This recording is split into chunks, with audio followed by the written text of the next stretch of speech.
नमस्कार दोस्तों, मैं स्वागत करती हूँ आप सबका अपने YouTube चैनल में। आप लोगों के बीच एक बहुत ही प्यारा देशभक्ति गीत लेके आई हूँ। कैसा लगा कमेंट बॉक्स में जरूर बताइएगा। देशवाई भारत हमारे बा सोने की चिड़ैया, देशवाई भारत हमारे बा सोने के चिड़ैया, सोने चिड़ैया सोनामा के चिड़ैया, सोने के चिड़ैया सोनमा के चिड़ैया, दुनिया कहे गुलजार बा सोने के चिड़ैया, दुनिया कहे गुलजार बा सोने के चिड़ैया।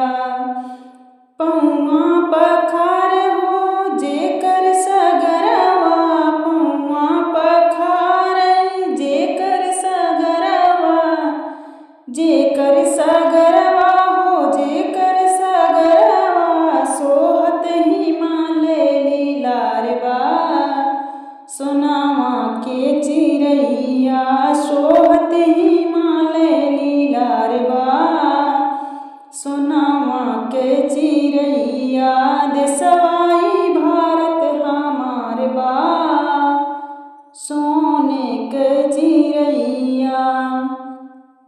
केसरिया आँचल बा धानी चुनरिया, केसरिया आँचल बा धानी चुनरिया, धानी चुनरिया हो धानी चुनरिया, गंगा जमुना जलधार बा सोने के चिड़ैया, गंगा जमुना जलधार बा सोने के चिड़ैया, देशवाई भारत हमारे बा सोने के चिड़ैया।